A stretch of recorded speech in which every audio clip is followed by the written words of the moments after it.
Hello दोस्तों, नमस्कार। आज का टॉपिक है कि how to investigate car accident on the road, अर्थात सड़क पर कार से हुई दुर्घटना की कैसे जांच या अनुसंधान करें। और यह टॉपिक मैंने क्यों लिया, क्योंकि दोस्तों 19 मई को पुणे शहर में एक अभिजात वर्ग के 17 साढ़े 17 साल के लड़के ने 2 इंजीनियर को रात के समय में जो मोटरसाइकिल पर चल रहे थे उन्हें एक्सीडेंट कर दिया और उन दोनों इंजीनियर का, जो कि मध्य प्रदेश के जबलपुर के रहने वाले थे, उनका स्पॉट पर ही मृत्यु हो गया।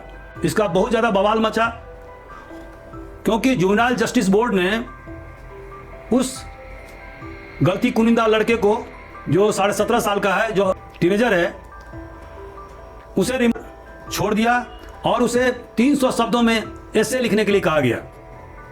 और इसका बहुत बड़ा बवाल हुआ, बहुत सारे राजनीतिक नेताओं ने इसका विरोध किया।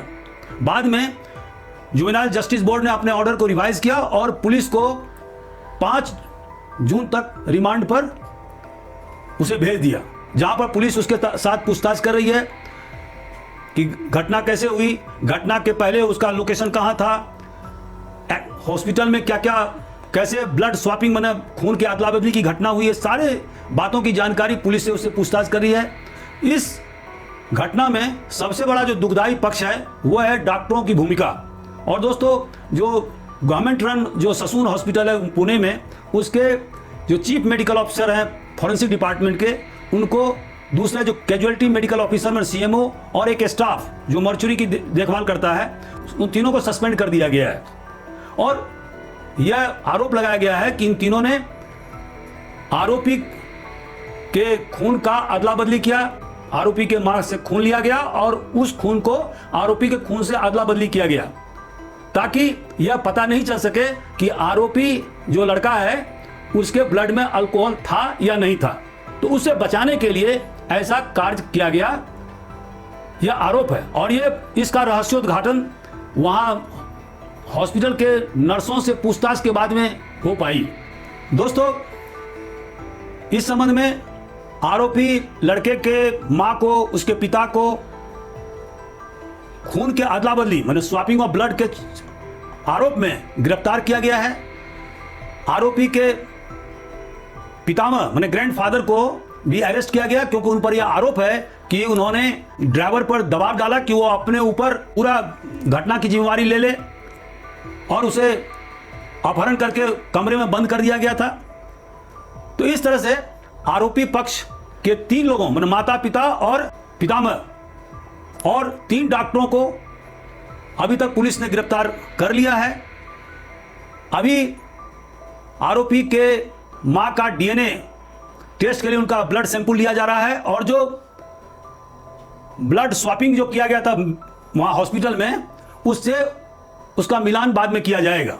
जो मृतक इंजीनियर के पिता से महाराष्ट्र के मुख्यमंत्री श्री एकनाथ शिंदे ने स्वतः बात किया और उन्हें भरोसा दिलाया कि हर हालत में न्याय किया जाएगा और आरोपी को या गलती कुनिंदा को किसी भी हालत में बख्शा नहीं जाएगा, और वह स्वतः इस केस का मॉनिटरिंग डे टू डे करेंगे। दोस्तों, रोड एक्सीडेंट की घटना पूरे विश्व में होती है और रोड एक्सीडेंट में सबसे ज्यादा मृत्यु भी होती है, मतलब मर्डर से भी ज्यादा मृत्यु रोड एक्सीडेंट में होती है।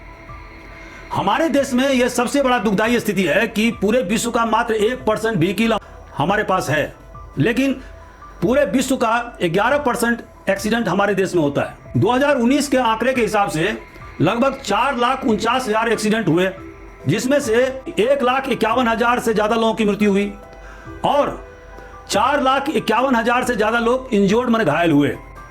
तो इस तरह से प्रत्येक दिन 1230 एक्सीडेंट 2019 में हुआ और 414 लोगों के प्रतिदिन मृत्यु हुई, माने एक्सीडेंटल डेथ हुआ। यह बहुत ही ज्यादा दुखदायी स्थिति है। दोस्तों, हमारे देश में स्टेट हाईवे और नेशनल हाईवे की लंबाई कुल 5.05% है, लेकिन जहां तक एक्सीडेंट का सवाल है, करीब 54% एक्सीडेंट स्टेट हाईवे पर और नेशनल हाईवे पर होता है और 60% डेथ इसी नेशनल हाईवे और स्टेट हाईवे पर होते हैं, और बाकी जो 39% डेथ अन्य रोड पर होते हैं। तो इसका मतलब क्या हुआ कि इसका मतलब ये होता है कि सबसे ज़्यादा नेशनल हाईवे और स्टेट हाईवे पर एक्सीडेंट होते हैं। हालांकि उनका जो लंबाई है वो पूरे देश के सड़कों की लंबाई के अनुपात में बहुत ही कम है, लेकिन 60% डेथ नेशनल हाईवे और स्टेट हाईवे पर होता है।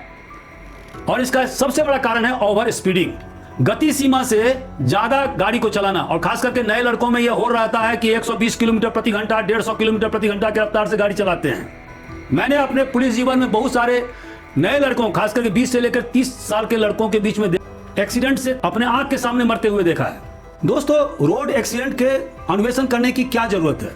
सबसे पहला कारण है कि हाउ द एक्सीडेंट अकर्ड, माने एक्सीडेंट कैसे हुआ, उसका कारण ढूंढना। क्योंकि अगर जब तक हम कारण नहीं ढूंढेंगे तब तक हम आरोपी के गिल्ट, मतलब उसके दोष को सिद्ध कोर्ट में नहीं कर पाएंगे। दूसरा कारण है कि जो विक्टिम है, जो पीड़ित पक्ष है, उसे यह बताना पड़ता है पुलिस को कि आखिर घटना कैसे हुई, घटना के लिए कौन जिम्मेवार थे, घटना में विक्टिम मतलब पीड़ित का क्या भूमिका थी। और यह इसीलिए जरूरी है क्योंकि अगर यह पुलिस नहीं बताएगी तो वहां पर लॉ एंड ऑर्डर सिचुएशन या कानून और व्यवस्था की स्थिति निर्मित हो सकती है उस इलाके में। तीसरा जो कारण है वो यह है कि अगर हम एक्सीडेंट के कॉज को ढूंढ लेते हैं तो जो वरिष्ठ अधिकारी हैं, जो पुलिस विभाग के आला अधिकारी हैं, जो ट्रैफिक को देखते हैं, उनको उस इलाके में इंप्रूवमेंट मतलब सुधार करने का मौका मिलेगा ताकि इस तरह की घटना की पुनरावृत्ति नहीं हो सके। दोस्तों, जब भी कार एक्सीडेंट या व्हीकल एक्सीडेंट की घटना होती है तो 3 आवश्यक चीजें पुलिस को करना पड़ता है। वो क्या है कि पहला कि घटना कहां हुई, मतलब उसका लोकेशन ज्ञात करना। दूसरा, टू आइडेंटिफाई द ड्राइवर, मतलब अगर जो वाहन मालिक है वो यह आरोप लगाता है कि उसकी वाहन चोरी हुई है तो ऐसी स्थिति में वाहन चालक का पहचान आवश्यक है। और तीसरा, वाहन का पहचान करना खास करके हिट एंड रन के मामले में। दोस्तों, सबसे आवश्यक है फिजिकल एविडेंस, घटना स्थल से कलेक्ट करना। और उसके लिए जब भी इस तरह की सूचना थाना प्रभारी को या इन्वेस्टिगेटर को मिलता है तो उसे तत्काल घटना स्थल पहुंचना चाहिए। और खास करके जहां पर नेशनल हाईवे हो या स्टेट हाईवे हो, जहां पर कि अगर थोड़ा सा भी विलंब किया जाएगा तो वहां पर साक्ष्य विलोपित हो सकता है। तो ऐसी परिस्थिति में घटना स्थल का तत्काल मुआयना करना चाहिए। विवेचक को तत्काल घटना स्थल पहुंच करके जो एक्सीडेंटल जो व्हीकल है, माने गाड़ी है, उसका फोटोग्राफ्स लेना चाहिए, लोकेशन निश्चित करना चाहिए, उसका घटनास्थल का स्केच बनाना चाहिए। और लोकेशन का फोटोग्राफ ऐसे लेना चाहिए ताकि उसमें कोई माइलस्टोन या कोई होर्डिंग हो, ताकि कोर्ट में निश्चित रूप से बताया जा सके कि घटना कहां पर हुई थी। अगर एक्सीडेंटल कार से किसी को चोट पहुंचाई गई है तो लोकार्डो का प्रिंसिपल है कि अगर 2 वस्तुएं आपस में टकराती है तो एक दूसरे पर अपना प्रभाव या चिन्ह छोड़ती है। तो मान लीजिए अगर किसी कार ने किसी व्यक्ति को जख्म पहुंचा दिया या उसको स्पॉट पर मार दिया तो निश्चित रूप से कार के बोनेट पर या उसके बॉडी पर डेंट के निशान होंगे और कुछ न कुछ विक्टिम के ट्रेस कार पर मौजूद पाए जाएंगे। और जो विवेचक है उसका ये सबसे पहला कर्तव्य है कि वो जो कार पर जो मार्क बना है और जो विक्टिम को मतलब पीड़ित को जो चोट लगी है, दोनों में मिलान स्थापित करना। घटना स्थल पर जैसे टूटे हुए कांच कार के मिल सकते हैं, उसे बरामद करना। स्किड मार्क को नापना, क्योंकि दोस्तों स्किड मार्क मतलब जिसको फिसलन चिन्ह कहते हैं, जब भी गाड़ी में ब्रेक लगाया जाता है तो गाड़ी के चारों पहिए क्या होते हैं, लॉक हो जाते हैं। और ऐसी स्थिति में गमता के सिद्धांत के अनुसार मोमेंटम के कारण गाड़ी थोड़ी दूर तक फिसलती है, जिसको कि स्किड मार्क कहते हैं। और स्किड मार्क की लंबाई से हम गाड़ी के इनिशियल वेलोसिटी, मतलब जब गाड़ी ने एक्सीडेंट किया किसी के साथ में तो उस समय में गाड़ी का क्या वेलोसिटी मतलब वेग क्या रहा होगा, इसका पता लगा सकते हैं। और उसके लिए फॉर्मूला है स्पीड बराबर 5.5 root over C into L. C मतलब coefficient of surface of the road mark और टायर मार्क्स और गुणित highest length of the skid mark. मान लीजिए अगर किसी घटनास्थल पर 32 फीट का स्किड मार्क मिलता है विवेचक को नापने पर, तो अमूमन ये देखा गया कि जो सूखी सड़क होता है वहां पर coefficient of the tyre marks and the surface of the road, दोनों का जो कोएफिशिएंट होता है वो 0.69 से लेकर के 0.75 तक होता है। मान लीजिए एवरेज 0.72 है और स्कीड मार्क की लंबाई 32 फीट है। तो ऐसी स्थिति में अगर हम उसको सॉल्व करेंगे तो कुल कितना आएगा, 26.4 माइल्स पर आवर। एक विवेचक का ये सबसे पहला दायित्व है कि जो गाड़ी एक्सीडेंट हुआ है उसके रेडिएटर के पानी का जो टेम्परेचर है उसको नापना, उस समय वातावरण का जो टेम्परेचर है उसको नापना, गाड़ी में कहाँ कहाँ डेंट हुए उसको चिन्हित करना, गाड़ी के अंदर अगर कहीं ब्लड स्टेन है तो उसको कलेक्ट करना, शीशे अगर टुकड़े गाड़ी के अंदर में है, कोई वैल्यूबल सामान है गाड़ी के अंदर में तो वो भी जब्त करना। तो जो भी मटेरियल एविडेंस घटना स्थल पर मिलते हैं वो सारे मटेरियल एविडेंस को कलेक्ट करना, यह सबसे पहला दायित्व है विवेचक का। अगर ओवरलोडिंग कारण गाड़ी एक्सीडेंट हुआ है और ओवरलोडिंग के सामान ड्रैग करके खींच करके ले जाया गया है ताकि साक्ष्य को मिटाया जा सके, तो ड्रैग मार्क जो मिलेगा उसको भी फोटोग्राफ करना है। गाड़ी के अंदर कोई अगर फिंगरप्रिंट स्टीयरिंग पर मिलता है उसको कलेक्ट करना जरूरी है। हेयर, बाल के टुकड़े या फाइबर या skin pieces of the victim अगर गाड़ी में लग गए हैं तो उसको भी जब्त करना जरूरी है। घटना स्थल पर अगर सिगरेट के या बीड़ी के टुकड़े मिलते हैं तो उसको भी जब्त करना जरूरी है। गाड़ी का मैकेनिकल मुआयना कराना जरूरी है, मेडिकल एग्जामिनेशन, ताकि यह पता चल सके कि क्या जब घटना घटित हुई थी तो क्या गाड़ी का ब्रेक फेल हो गया था या पहले ही से गाड़ी का ब्रेक फेल था। यह भी आवश्यक है एक्सीडेंट के कारण का पता लगाने के लिए, क्योंकि बाद में ड्राइवर यह बहाना ले सकता है कि साहब हमने गाड़ी का तो ब्रेक लगाया था लेकिन गाड़ी ब्रेक नहीं लगी, गाड़ी का ब्रेक फेल हो गया। तो आखिर उसके कथन में कितनी सच्चाई है यह मैकेनिकल मुआयना से ही जानकारी प्राप्त हो सकेगी। और प्रत्येक जिले में MTO मोटर ट्रांसपोर्ट इंस्पेक्टर होता है, वही मैकेनिकल जांच के लिए अधिकृत है। आप किसी दूसरे से मैकेनिकल मुआयना नहीं करा सकते हैं। हिट एंड रन के मामले में जब एक गाड़ी दूसरे गाड़ी से टकराती है तो यह विवेचक को देखना पड़ता है कि दूसरे गाड़ी में पेंट में क्या बदलाव हुए, जो पहली जो गाड़ी है उसका पेंट का अदल बदल हुआ है कि नहीं हुआ है, क्या रजिस्ट्रेशन नंबर को बदले गए हैं या इंजन और चेसिस नंबर को बदले गए हैं। घटना कारित करने के बाद यह भी पता करना होता है। दोस्तों, एक विवेचक का यह कर्तव्य है कि वह विक्टिम मतलब पीड़ित और ड्राइवर, जिसने कि ड्राइवर आरोपी दोनों के कहां इंजरी आए हैं यह पता करना होता है। अगर कपड़े में ब्लड स्टेन पाए गए हैं विक्टिम को और ड्राइवर को, वो भी जब्त करना होता है। क्या विक्टिम ने मतलब पीड़ित ने घटना के समय से पहले अल्कोहल या कोई नार्कोटिक ड्रग्स लिया था या आरोपी ड्राइवर ने नार्कोटिक ड्रग्स जैसे अफीम, चरस, गांजा, हेरोइन, मॉर्फिन का सेवन किया था, क्या उसने दारू का सेवन किया था। इसके लिए अगर पीड़ित जिंदा है और आरोपी ड्राइवर जिंदा है तो दोनों को तत्काल जांच कराना चाहिए। अभी जो पुणे की घटना हुई है इसमें सबसे बड़ा माइनस पॉइंट क्या है कि घटना के करीब 8 घंटे बाद ब्लड सैंपल ससून हॉस्पिटल में लिया गया। यह गलत है। घटना के तुरंत बाद ही ब्लड सैंपल लिया जाना चाहिए ताकि यह पता किया जा सके कि आरोपी ड्राइवर ने या पीड़ित ने क्या दारू का सेवन किया था, क्या वो कोई नार्कोटिक ड्रग्स का सेवन किया था। तो तत्काल ब्लड सैंपल से जांच से पता लग जाएगा। अगर ज्यों-ज्यों समय बीतता जाएगा उसकी जांच सही ढंग से नहीं हो पाएगी। तो दोस्तों, जो विवेचक के द्वारा जो फिजिकल एविडेंसेस घटना स्थल से जो जब्त किए जाते हैं उसे सही ढंग से किया जाना चाहिए।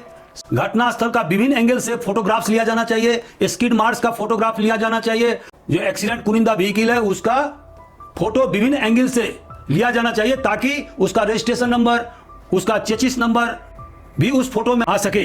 दोस्तों, जो भी विवेचक को एविडेंस मिलता है घटना स्थल पर उस सही ढंग से उसका मूल्यांकन किया जाना चाहिए। और यह मूल्यांकन का आधार क्या होगा? 2 चीज होंगी, लॉजिक मतलब तर्क और दूसरा फिजिबिलिटी मतलब संभावना। और उसके बाद में विवेचक अपना इंटरप्रिटेशन लिखेगा।